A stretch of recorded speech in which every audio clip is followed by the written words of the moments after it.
बिखर से रहे हैं, सपने किस कदर बिखर से रहे हैं, युवा किस कदर बिगड़ से रहे हैं। जब देखती हूँ संवेदना संवेदनहीनता में बदल रही है, जब देखती हूँ संवेदना संवेदनहीनता में बदल रही है। दुख होता है साहब जब संस्कारों की अर्थी निकल रही है, जब संस्कारों की अर्थी निकल रही है। सन्मान्य व्यासपीठ, तज्ञ परीक्षागण व ज्ञानपिपासू विद्यार्थी मित्रांनो, मी आज आपल्या समोर महिलांवरील वाढत्या अत्याचारास सरकार जबाबदार नाही अर्थातच विषयाच्या प्रतिकूल बाजूने मी माझे मत मांडण्यास येथे उभी आहे। हा विषय जरी वादग्रस्त वाढत असला तरी त्याचा एक खोल अर्थ आहे जो समाजाच्या एकूण जबाबदारीला अधोरेखित करतो। सर्वप्रथम महिलांवरील अत्याचार हे समाजातील एक गंभीर प्रश्न आहे।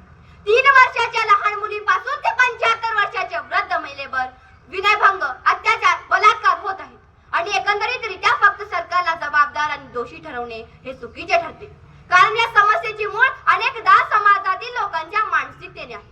महिलांना केवळ एक वस्तू मानणे, त्यांच्याबद्दल आदराची कमतरता आणि पितृसत्ताक विचारसरणी ही अत्याचाराची खरी कारणे आहे। आताच माझा प्रतिस्पर्धक मित्र म्हणत होता की सरकारने महिलेच्या सुरक्षतेसाठी केले तरी काय? अरे बाबा, उघड डोळे आणि बघ, सरकारकडून अनेक कायदे आणि उपाययोजना केल्या गेल्या आहेत। उदाहरणार्थ निर्भया कायदा, पोक्सो कायदा आणि महिला सुरक्षतेसाठी विविध हेल्पलाईन, पोलिसांच्या विशेष पथके तयार करणे आणि महिला सक्षमीकरणासाठी शासकीय योजना, तसेच महिला आर्थिकदृष्ट्या सक्षम व्हाव्या यासाठी लाडकी बहीण योजना आणि लहान मुलींसाठी लेक लाडकी योजना केल्या गेल्या असताना या ठिकाणी कितीच त्या कायद्यांना गांभीर्याने घेत आहेत। एकतर कायदे मांडायचेच नाहीत आणि वरून म्हणायचं की सरकार जबाबदार व्हा। वा रे वा, क्या बात क्या बात। समाजाचा हा दृष्टिकोन महिलांकडे कसा आहे हे समस्येचे केंद्र आहे।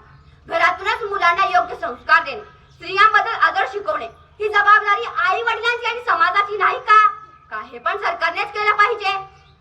अकोला येथे घडलेली घटना ही मानवतेला काळीमा पुसणारी आहे। शिक्षकांनी अश्लील व्हिडिओ दाखवत केला 6 विद्यार्थिनीचा छळ, याला कोण जबाबदार? शाळा हेच मंदिर आहे आणि बदलापूर येथे घडलेली घटना 3 वर्षाच्या चिमुकलीवर लैंगिक अत्याचार। बाप रे बाप, या सर्व अत्याचारांना सरकारच जबाबदार का?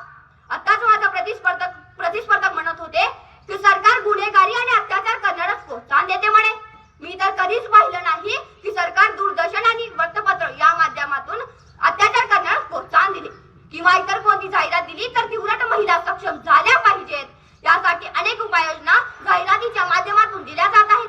हे कदाचित माझ्या प्रतिस्पर्धकांना दिसत नसेल कारण त्यांचे डोळे बंद झाले आहेत ना। उम्र भर हम एक ही गलती बार बार करते रहे, उम्र भर हम एक ही गलती बार बार करते रहे, दूल्हती चेहरे पर और हम है क्या इंसाफ करते रहे, और हम है क्या इंसाफ करते रहे अशी व्यवस्था आज माझ्या प्रतिस्पर्धकांची झालेली आहे। जेव्हा समाज एकत्र येऊन महिलांच्या सुरक्षतेसाठी उभा राहील तेव्हाच या समस्येवर तोडगा निघू शकतो।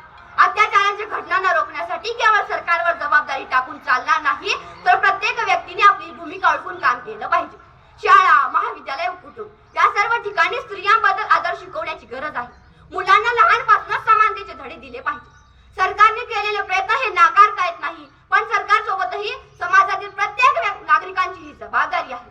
त्यामुळेच महिलांवरील वाढत्या अत्याचारात सरकारला जबाबदार ठरवणे हे योग्य नाही ही माझी भूमिका आहे।